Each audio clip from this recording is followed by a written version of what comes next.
Bendiciones, mis muy amados hermanos en Cristo, un abrazo grande para todos ustedes. Quiero dedicar un momento para darle un mensaje a toda la Iglesia Católica, a todos los católicos, desde el Papa, cardenales, obispos, sacerdotes, religiosos, diáconos, seminaristas, todos aquellos que se están preparando o que se han preparado para servirle a Jesús en su iglesia, que por favor escuchemos este mensaje, sobre todo a los fieles que hacen parte de la Iglesia Católica y del común. Este mensaje espero que sea importante y de mucha bendición para ustedes. No es una crítica, es una construcción reflexiva a partir de cosas que estoy escuchando y me parece que les debemos de poner atención, les debemos poner bastante cuidado. Cuando nosotros hablamos de iglesia, cuando hablamos de fe, cuando hablamos de sacerdotes, entendemos que Jesús mismo ha dicho en la Sagrada Escritura: yo no he venido por los que están sanos, he venido por los que están enfermos. Pero Jesús en su predicación está mostrando claramente que la finalidad de un hospital o de un médico, que sería lo más viable, lo más correcto, lo más lógico, sería curar a los enfermos, en lugar de contaminarse y contagiarse de lo que los enfermos traen. Pues bien, nos encontramos en esta realidad que se llama iglesia, con situaciones que son muy delicadas, y voy a hablar de dos cosas en particular.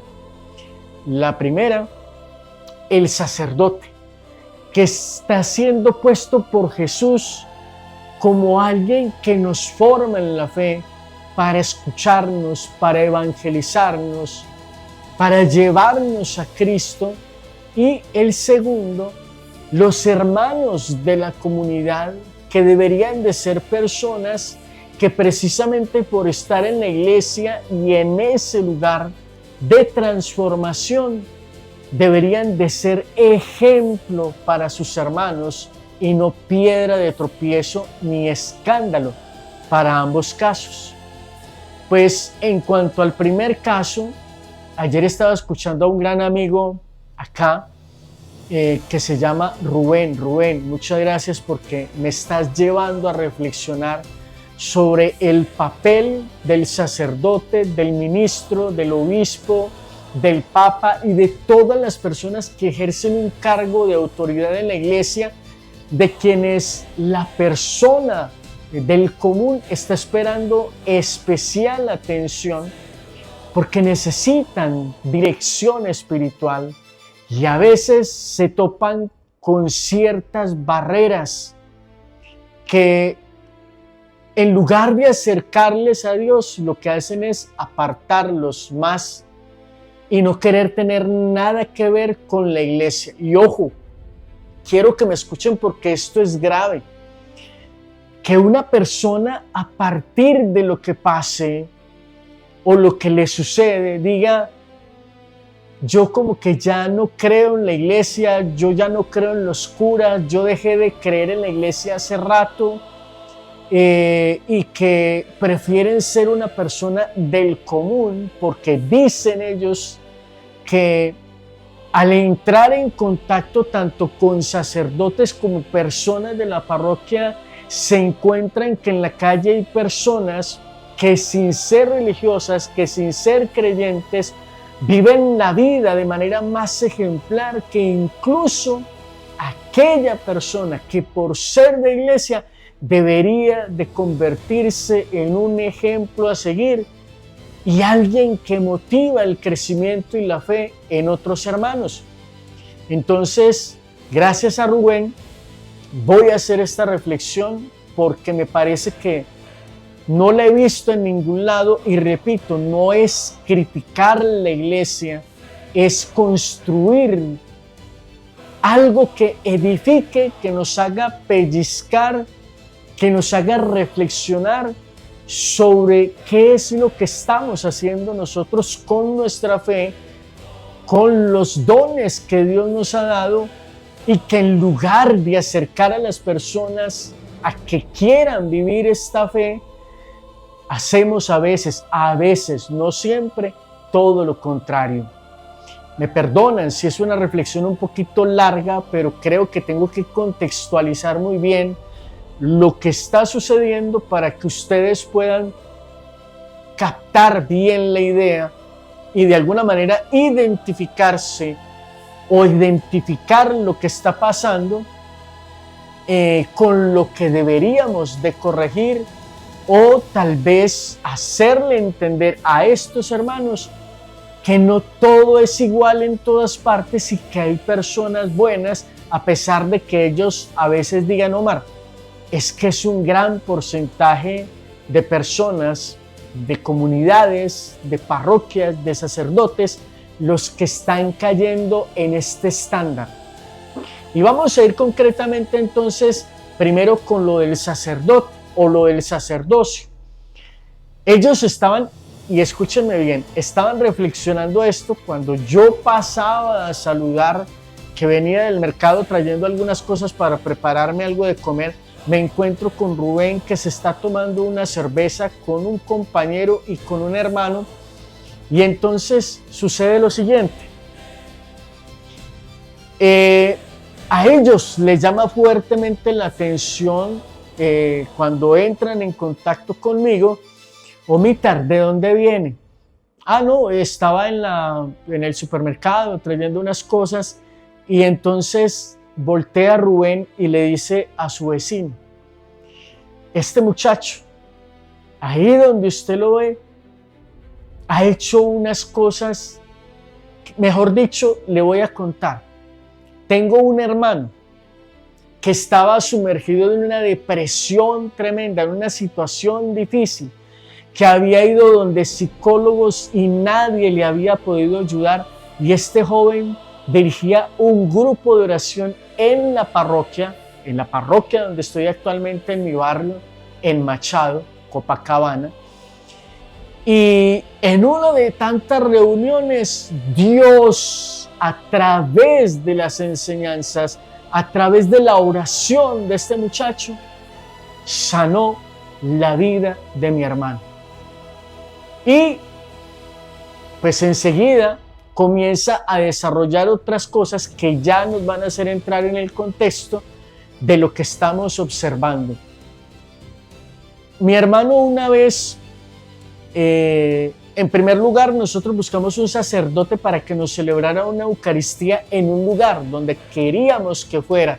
Fuimos donde fulanito, que era conocido, que no estaba permitido. Nosotros sabemos por qué razones muchas veces se prohíbe que los sacerdotes vayan a celebrar Eucaristías en las casas, porque se presta para sacerdotes falsos, porque una cosa para la otra.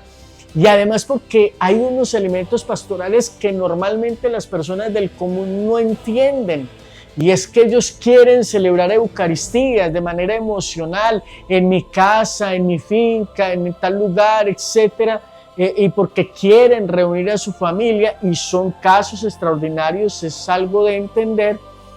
Pero la Eucaristía no es para satisfacer lo particular, sino para celebrar en comunidad. Y esta es una de las razones por las cuales se procura que las personas no se reúnan en el gueto, en el grupo de amigos que se quieren, que se aman, que se valoran, que son familia, pero que la iglesia les dice: vengan y celebren en comunidad. Para eso precisamente están las intenciones de la Eucaristía, cuando se celebra por el cumpleaños, por el don de la vida, por un ser querido que falleció, etcétera, etcétera, para que venga esa familia a expresar su agradecimiento delante de la comunidad, y de esa manera también den testimonio delante de la comunidad que ellos comparten con la comunidad, aunque suene redundante, la alegría del evento que van a festejar.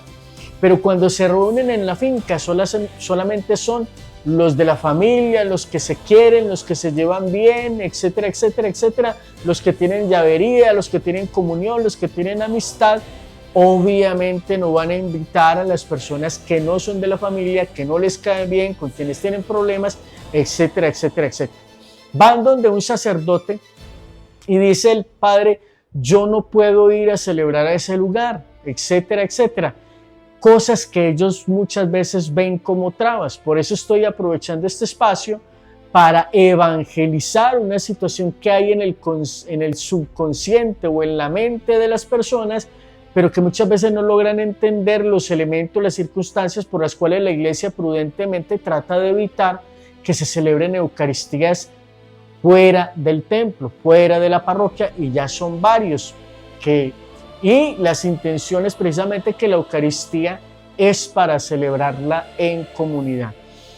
Entonces, partiendo de esta realidad, pues ante la dificultad de encontrar con un sacerdote para que celebre la Eucaristía, logran conseguir un sacerdote y él dice, Rubén, mi hermano todo el tiempo en la Eucaristía estuvo así, como con ese sentimiento, como que él no sabe qué tiene su hermano de momento, pero él está allí, silencioso, con la cabeza agacha, concentrado, tratando de vivir cualquier cosa que esté viviendo.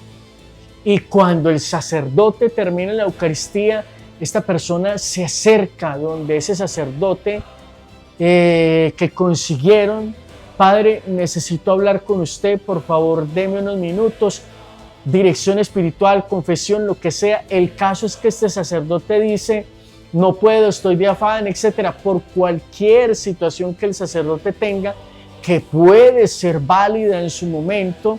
Entonces simplemente la reflexión del hermano Rubén es, mi hermano está mal, mi hermano está grave, mi hermano a lo mejor no pasa de hoy, no pasa de mañana, pero esto no lo está viendo el sacerdote que va con afán. Ante esta situación, yo simplemente le recomendaría al hermano sacerdote, dígale, si está de muchas carreras, le puede decir, si quiere venga, cogemos el carro y yo lo voy escuchando en el camino, pero tengo que llegar a tal parte, después usted se regresa para su casa, en fin, etcétera.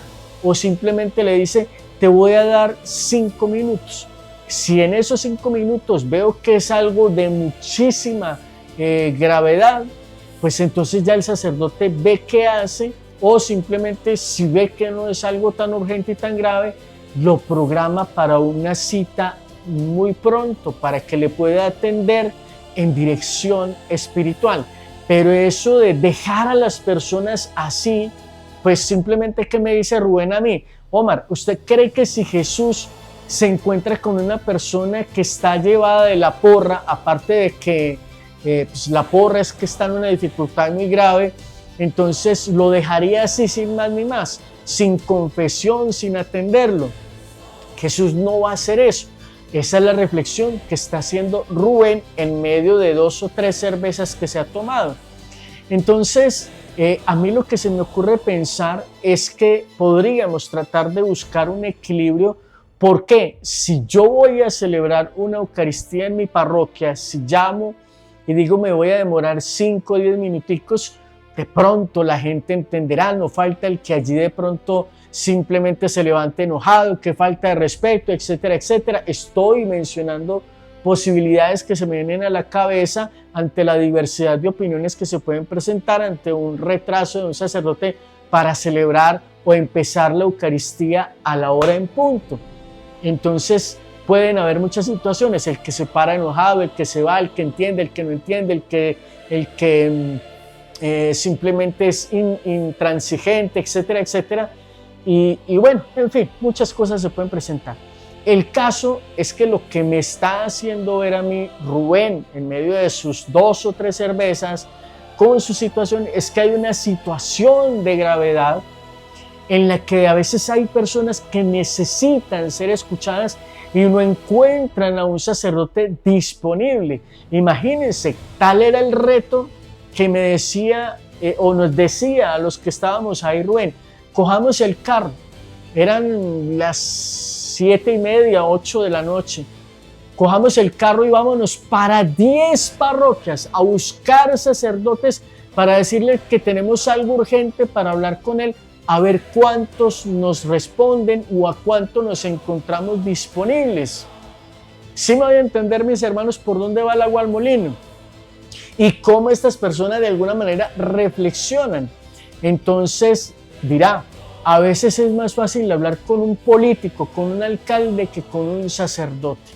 Y ojo, mis queridos hermanos, porque esto que estoy poniendo como ejemplo es para que los sacerdotes en primer lugar entiendan de que no todo mundo tiene la misma capacidad de reflexionar, de entender que el sacerdote de momento no les pueda atender, pero que el sacerdote no pueda sacar 2, 3 minutos para decirle, vamos a ver de qué se trata y si veo que es algo urgente, pues te atiendo y si no, programamos a la mayor brevedad, a la menor brevedad o lo más pronto posible una dirección espiritual dependiendo de lo que el sacerdote se pueda encontrar. De esta manera, Rubén simplemente me está diciendo, mi hermano estaba pasando por una situación que a lo mejor mañana no iba a atender. Es más, él me dice, pueden haber casos de tanta gravedad donde el sacerdote simplemente dice, pues venga la otra semana si es que no se le ha tirado al metro. Por decir, por darle un tinte de urgencia y de gravedad a lo que esa persona está viviendo en su corazón. ¿Sí me voy a entender? Entonces ahí está. Mis queridos hermanos, yo soy laico, pero me dirijo a ustedes, hermanos sacerdotes, como hermanos, para decirles lo siguiente. Hay personas que entienden, hay personas que no. Hay personas con formación, hay personas sin formación. Hay personas condescendientes, hay personas que no. Hay personas que definitivamente, en fin, allá ustedes sabrán con toda la cantidad de personas, personalidades y caracteres que se pueden encontrar cuando se trata de acompañar espiritualmente una comunidad, pero que por favor la comunidad no vea en usted negligencia. Eso, primeramente.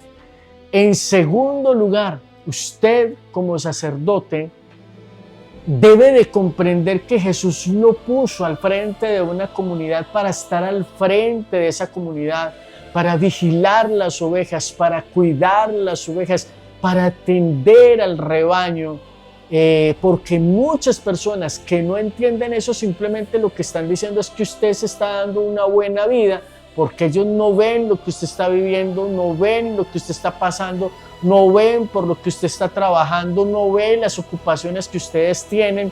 A lo mejor el que llegó no entiende que usted acabó de llegar de celebrar 3, 4 misas, etcétera, o de atender a una persona en el hospital. La persona no es omnisapiente, entonces usted sí debe de tener criterio, sabiduría, inteligencia, discernimiento, a pesar de su cansancio, para al menos tratar de tantear por unos minutos qué está pasando ahí y ver si es algo de urgencia, pues entonces lo atiende de la mejor manera que lo puede atender en el menor tiempo que la puede atender. O si ya usted simplemente está viendo una situación psicológica o una situación que no es de gravedad y puede desplazarse la atención un poquito más. Esto para que las personas logren comprender que el sacerdote no es egoísta, que no se está dando una vida buena, que no se está negando porque quiere, etcétera, etcétera, etcétera, y que definitivamente usted sí, por lo menos, le está poniendo una atención a lo que está pasando allí. Entonces, por favor, mis queridos hermanos sacerdotes, traten de mirar cómo pueden ustedes sortear estas situaciones, la atención hacia la comunidad, etcétera, etcétera. Cómo pueden ustedes hacer comprender a las personas que ustedes no son ángeles, que ustedes necesitan comer, necesitan descansar, necesitan de alguna manera distraerse un poquito también de las cosas, pero no les cierren las puertas a las personas de esta manera. Dado también el primer caso sobre el sacerdocio, pues nos encontramos con lo que estaban mencionando de los sacerdotes que no celebran, obviamente ya lo expliqué, por razones válidas para la iglesia, eucaristías en las casas, en la finca, etcétera, pero que de alguna manera también se está exponiendo a la gente a cosas como esta. Me dice Rubén que en algún momento se encontraron con una persona que les celebró una Eucaristía en un lugar y que eso fue una cosa de locos, una cosa hermosísima, que predicaba como ningún otro sacerdote, etcétera, etcétera, etcétera, con la particularidad de que el tipo no era sacerdote, era falso, era un falso sacerdote y que le ponía más amor y etcétera, y que hablaba mejor y que enseñaba mejor y que, mejor dicho, se expresaba mejor que un sacerdote.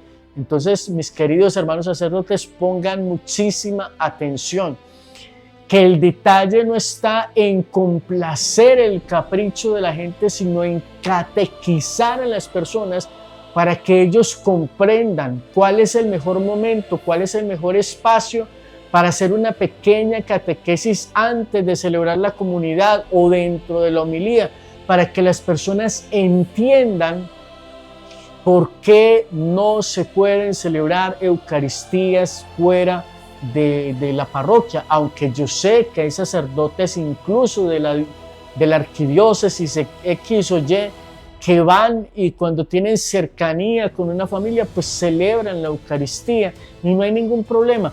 Lo que pasa es que esto a veces le multiplica el trabajo a los sacerdotes y vuelvo e insisto, estimado sacerdote, la gente del común no entiende por qué ángeles y querubines, iba a decir rayos y centellas, pero como dice el padre Osvaldo Javier Cabrera Ríos, ¿por qué ángeles y querubines el cura es tan egoísta y no le puede celebrar a la persona la Eucaristía en su casa? Entonces, pastoralmente, tómese 5 minutos antes de la Eucaristía dominical, 7, 8, 9, a la hora que tenga la Eucaristía, para que usted le dé a las personas que están llegando unas razones válidas de por qué es importante y por qué no se puede celebrar, etcétera, etcétera, la comunidad en las casas, para que las personas entiendan de buena manera y no se expongan a este tipo de cosas.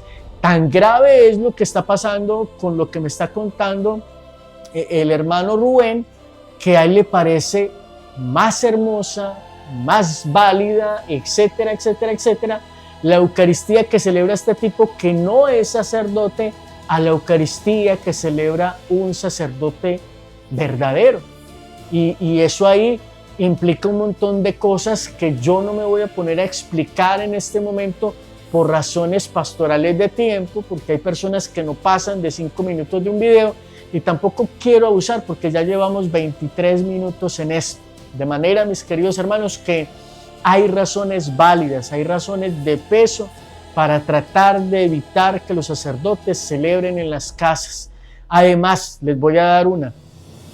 Cuando un sacerdote recién ordenado, no me estoy señalando yo como sacerdote porque yo no soy sacerdote ministerial ordenado, participo del sacerdocio común de Jesús, del que participamos todos los bautizados, pero yo como ser humano, cuando he escuchado las ordenaciones, la recomendación de todos los obispos para con el sacerdote que se acaba de ordenar es: no celebren más de 2 misas, de ser posible, en un día. ¿Por qué? Porque cuando el sacerdote celebra varias Eucaristías en el día, puede ir cayendo en la costumbre y perderle amor y perderle respeto a la Eucaristía, con el agravante de que entonces no, pues una misa más, hágale entonces a las carreras de cualquier manera, como sea, sin amor, etc. Entonces, hay muchos elementos de peso por los cuales la Iglesia sabiamente procura de que el sacerdote celebre máximo 1 o 2 misas diarias. Pero en algunas parroquias también por situaciones pastorales es muy difícil. A veces el sacerdote tiene misa a las 7 de la mañana, a las 8 de la mañana, a las 10 de la mañana, a las 12 del día, a las 5 de la tarde, a las 7 de la noche. 5 Eucaristías, mis queridos hermanos. Entonces hay que entender todo este tipo de cosas, además de lo espiritual, que sería una cosa bastante larga y de entender cómo el sacerdote se carga con el cansancio, todo eso, en fin, etcétera, porque no es ángel, es un hombre, es un ser humano, etcétera, en fin, etcétera. Por favor, comprendan esto, mis queridos hermanos. Pasemos al segundo elemento y es al elemento comunidad. Ya pasamos al sacerdote, vamos al elemento comunidad. ¿Qué es lo que estos hermanos me están contando que también reviste un objeto de atención? Repito, no crítica, sino formación constructiva para la comunidad.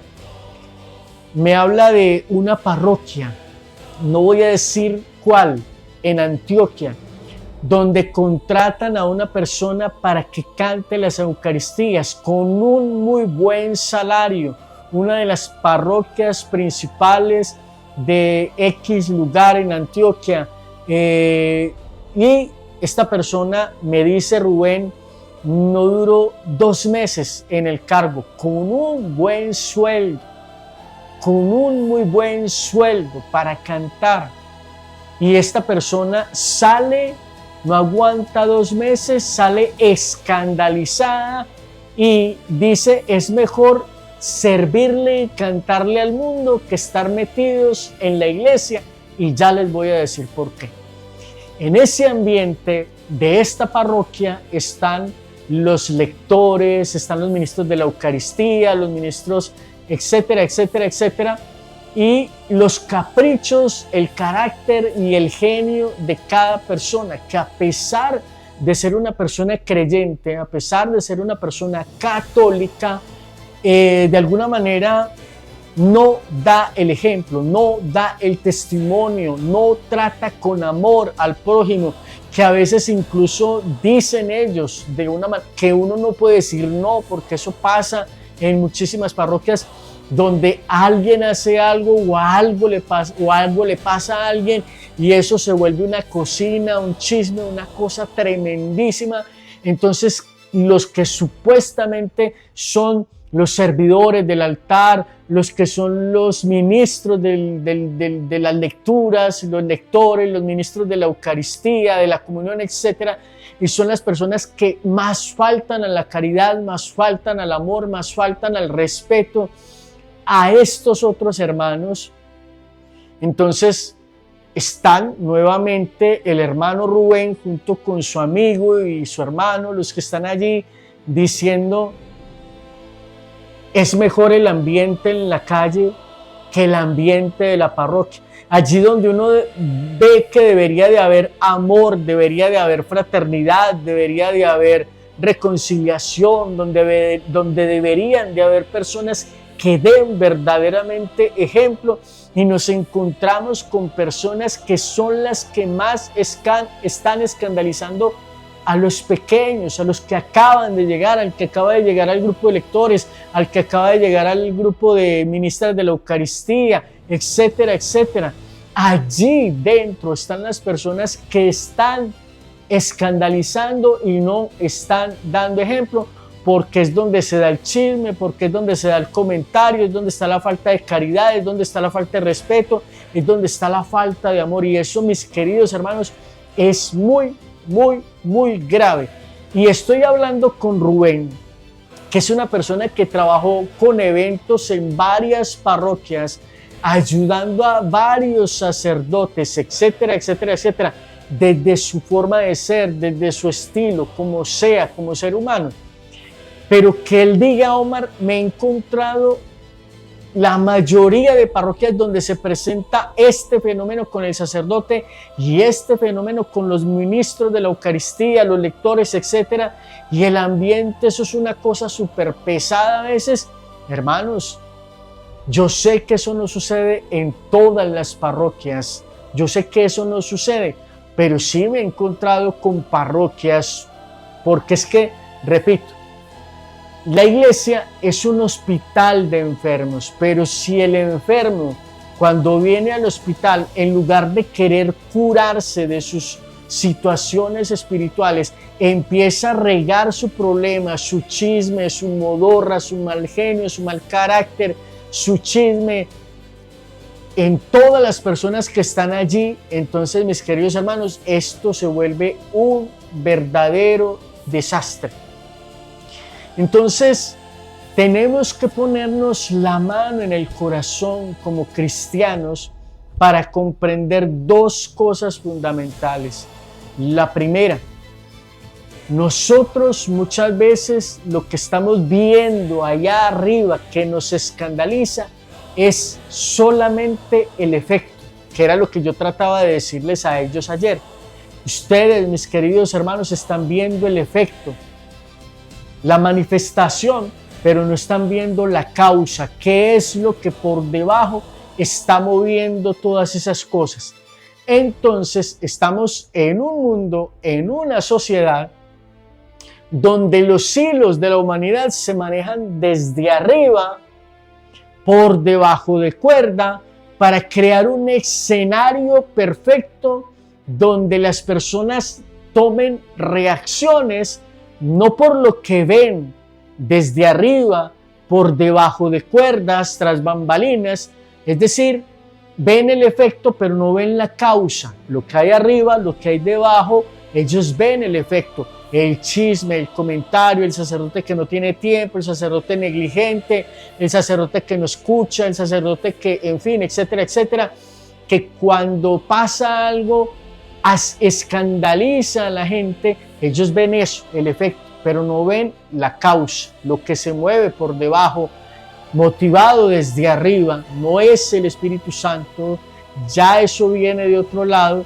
pero que no es obra del bien y cuyo objetivo principal es hacer que las personas pierdan la fe.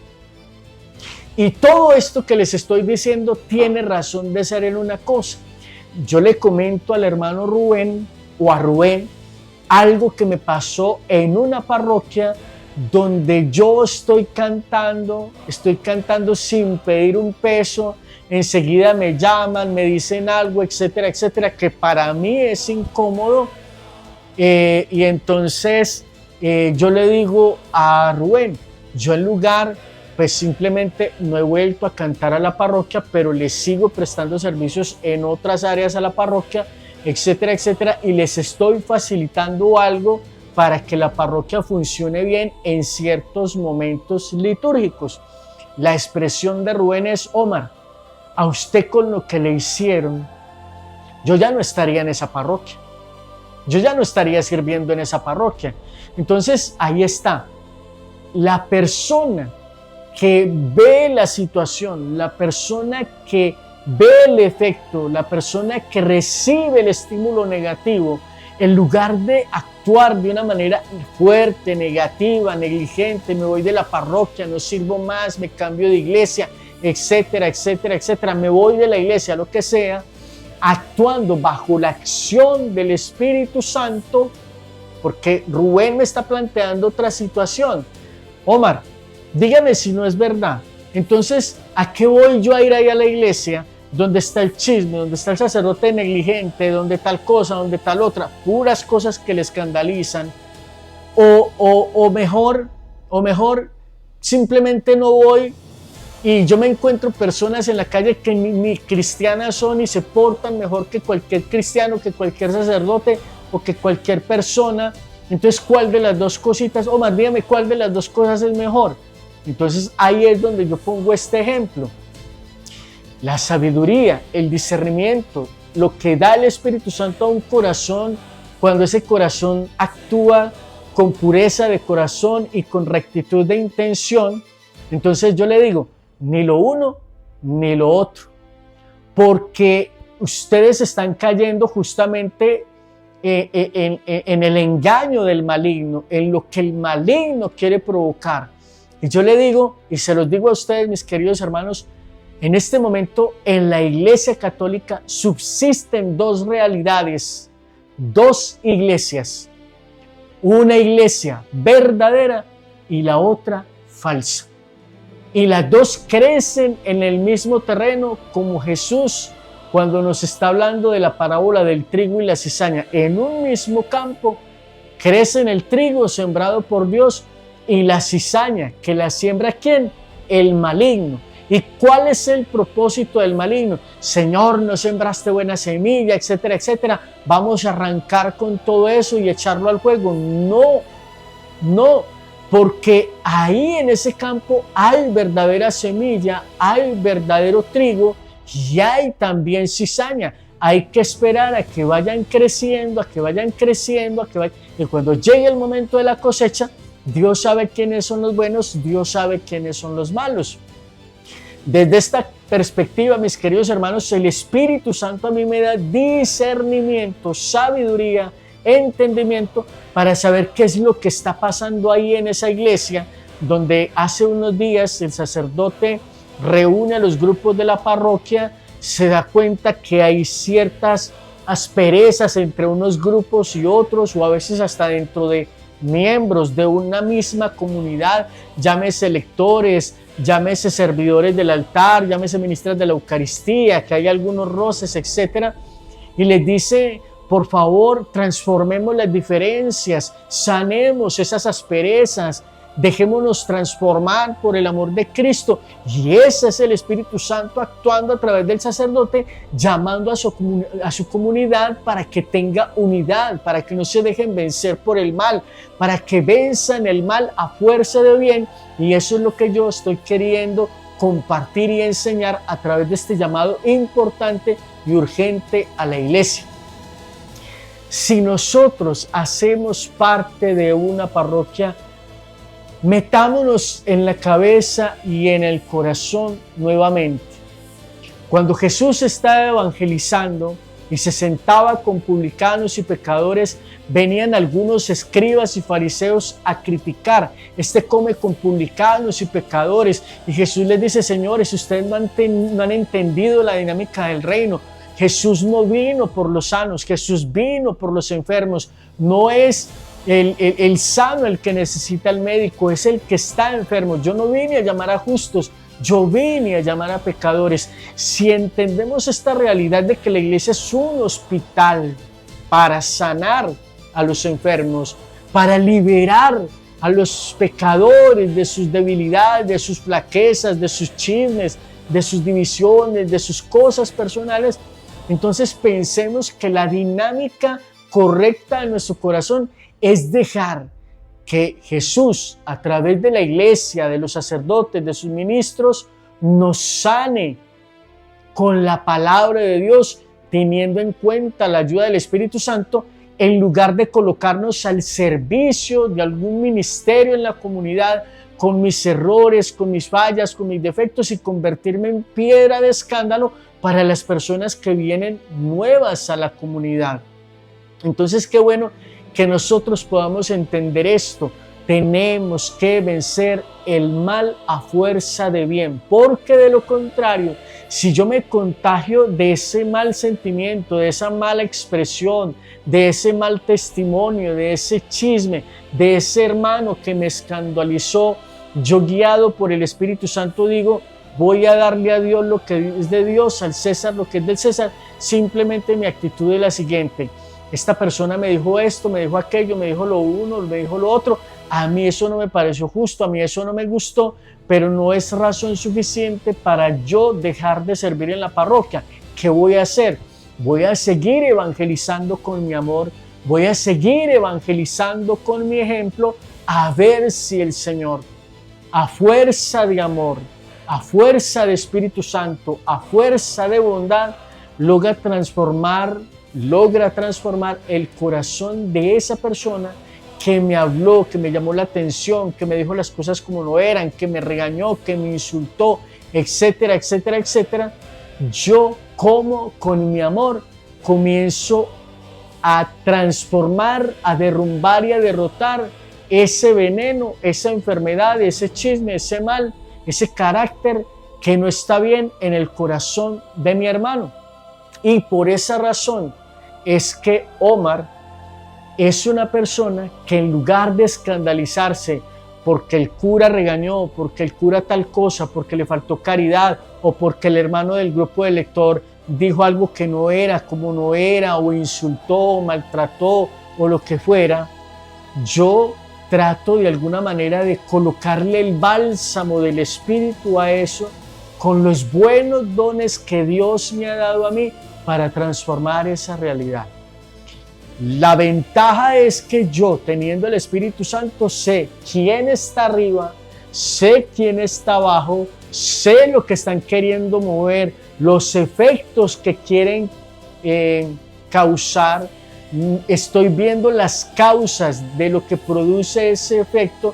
Entonces yo digo, yo no me voy a dejar dañar por el mal, no me voy a dejar vencer por el mal.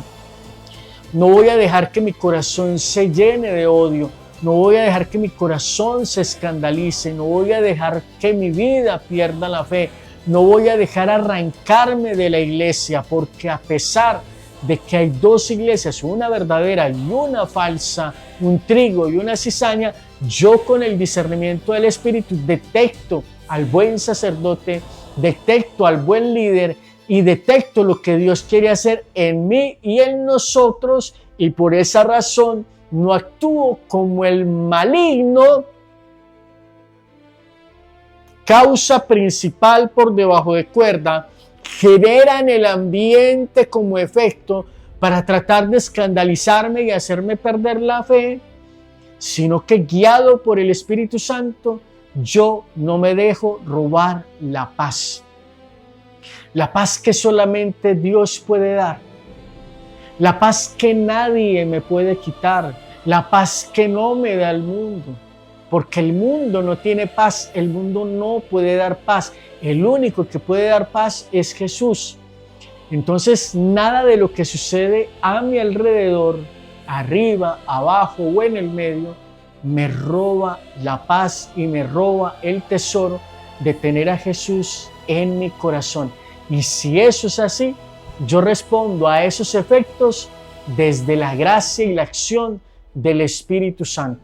Y en lugar de perder la fe, en lugar de escandalizarme, uy, qué iglesia en la que estamos, yo mejor me voy de aquí, porque si yo me escandalizo, porque si yo me salgo, porque si yo me voy, no voy a seguir estando bajo el influjo del Espíritu Santo cuando viene a hablarme a través del sacerdote, aunque el sacerdote no sea el mejor, el más santo, el más perfecto, aunque tenga algunas debilidades o algunas negligencias, o a través de la palabra, cuando ese lector que insulta, que chismea, que se enoja, está proclamando en el momento de la lectura. Es Dios quien me está hablando a través de su iglesia. Queridos hermanos, vivir sin iglesia sería algo fácil, sería algo sencillo. Yo me aguanto, yo me entiendo, no me relaciono con los demás. Entonces simplemente eso me pone en una situación de falta de contacto con la gente, que para mí entonces llevar la fiesta en paz se vuelve relativamente fácil. Pero es que Dios eligió un pueblo. Dios quiso que lo celebráramos en comunión. Dios quiso que lo celebráramos con otros. Dios no hizo de un hombre un pueblo, o mejor dicho, sí, pero no con ese solo hombre. Lo convirtió, lo multiplicó. Abraham en padre de muchedumbres, de donde nace el pueblo de Dios. Entonces, aunque haya nacido de un hombre, Dios quiso formar comunidad como para yo querer vivir en solitario. Yo con Dios, Dios conmigo, yo le oro a Dios, Dios me bendice. ¿Cómo yo, si he sido transformado por Dios, voy a bendecir a esta comunidad? ¿Cómo yo voy a llevarle a esa iglesia el amor, la paz, la verdad, la justicia que necesita tener, si yo me escandalizo y me voy para otro lado o vivo mi fe solo? Dios no nos creó para estar solos. Y que lo digan quienes se juntan a beber, porque una persona hasta para eso se hace comunidad. Una persona no se sienta a beber trago, a emborracharse solo, etcétera, etcétera, etcétera. Siempre busca otras personas. Será raro el que lo hace solo, pero hasta para festejar se busca comunidad. Para jugar un partido de fútbol se busca comunidad, etcétera, etcétera. Para desarrollar negocios se busca comunidad. Para todo se necesita comunidad. Y si estamos hablando de tener una relación de fe, una relación de amor, una relación con Dios, también se necesita comunidad. Pero esta comunidad de fe, Iglesia Católica, en la que nosotros estamos viviendo, también es cierto que hay un enemigo común que quiere destruir esa comunidad. Y para destruir desde arriba, estoy hablando de los hilos de poderosos en el mundo que, guiados por el espíritu del mal, vienen y por debajo de cuerda meten en la iglesia cizaña y un montón de cosas para crear un ambiente pesado, para crear un ambiente de discordia, para crear un ambiente de falta de amor, de atención, de servicio, de caridad, etcétera, que hace que los demás se escandalicen y que en lugar de preferir, querer seguir formando parte de una comunidad, simplemente piensen y hagan lo que está queriendo y pensando el querido amigo Rubén. Yo más bien no voy a la iglesia, yo más bien simplemente con los amigos que ni son católicos, que ni son cristianos, pero que a veces hasta dan mejor testimonio que un cura, o que un lector, o que un proclamador, o que un servidor del altar, o que una ministra de la Eucaristía, etcétera, etcétera. Entonces ahí, mi querido hermano Rubén, está cayendo en la trampa del maligno. Se está dejando llevar como borrego, sin saberlo, allá a donde lo quieren tener, a no formar comunidad desde la fe, pero sí formar comunidad desde el trago, desde otras cosas que yo no sé de qué estaba hablando Rubén en ese momento con su amigo y con su hermano, pero sí puedo intuir que cuando yo llegué el tema cambió y se vino por este lado, pero seguramente que cuando yo llegué no estaban hablando de fe. Podrían haber estado hablando de negocios, de casas lindas, de tragos, de eventos, de rumbas, etcétera, etcétera, pero no de algo espiritual. Repito, mis queridos hermanos, a la altura de este video, ya 47 minutos, el propósito es que tú y yo abramos los ojos, no nos dejemos escandalizar, pero tomemos la fe y la iglesia por el camino que debe ser, entendiendo estas realidades de que hay una iglesia verdadera y una iglesia falsa. La iglesia verdadera es allí donde nos encontramos sacerdotes y personas que, guiadas por el Espíritu Santo, actúan como deben actuar en consecuencia y en conciencia según el corazón de Dios. Y por este lado nos encontramos a la iglesia falsa, la iglesia cizaña, donde se buscan todas las excusas y todos los elementos para no querer formar parte de esta iglesia, pero que siguen en ese ambiente de pecado, de maldad, de apartarnos de la comunidad, donde a veces se cree que se están haciendo cosas buenas y mejores, etcétera, pero que no están actuando conforme al corazón de Dios. Esa iglesia donde se relativiza el pecado, donde se comulga con el pecado, donde no se acepta la voluntad de Dios como debe ser, sino que se vive en la relatividad, en lo que a mí me parece y en como a mí me parece, etcétera, etcétera. Entonces, mis queridos hermanos, no caigamos en la trampa, no nos dejemos engañar por el espíritu del mal. O formamos parte de la iglesia verdadera, que es el pequeño rebaño, que es el pequeño resto fiel, o nos sumamos a la iglesia falsa, donde las personas quieren tener una comunidad, una iglesia, no según el corazón de Dios, sino según su gusto y capricho, desde sus debilidades, desde sus ausencias, desde sus deficiencias, y no desde el poder de Dios. Queridos hermanos, allí están entonces puestas sobre la mesa las cosas, las situaciones que están pasando en el mundo, y me parece a mí que este es un mensaje urgente que el Papa, los cardenales, obispos, sacerdotes, religiosos, diáconos, seminaristas, todos los que sirven en la iglesia del Señor, todos los que hacen parte de la iglesia cristiana católica o cristiana evangélica, tienen que entender para darse cuenta que no pueden seguir cayendo en el juego del maligno para apartarse del camino del Señor, haciendo cosas que son aparentemente buenas, pero que no son según el corazón de Dios. Amado hermano, espero que este mensaje sea de crecimiento espiritual para ti, sea de bendición para ti. Compártelo en tu muro, en tu red social. Invita a muchos que vengan a nuestro canal, vean nuestro contenido, se suscriban, activen la campana de notificaciones para que reciban alertas cada vez que subamos nuevo contenido de crecimiento espiritual como este. Mis queridos hermanos, también en la descripción de este video les estoy dejando dos enlaces. Uno, al canal de WhatsApp que hemos creado, donde tú te puedes unir con nosotros para que formemos esa comunidad según el trigo, según el corazón de Dios, que se está formando constantemente en la palabra de Dios y donde compartimos otros materiales que no siempre publicamos en este canal para que sea de crecimiento espiritual para ustedes. Y el otro link es acceso al canal del Padre Osvaldo Javier Cabrera Ríos, un gran sacerdote con una homilética espectacular que nos ayuda a crecer cada vez más espiritualmente. Queridos hermanos, Rubén, hay personas que haya tomado tu ejemplo, igual la gente no sabe quién eres, pero bueno, para explicar este video, y espero que este video también sea de bendición para ti. Queridos hermanos, por su atención, muchas gracias. Dios les bendiga.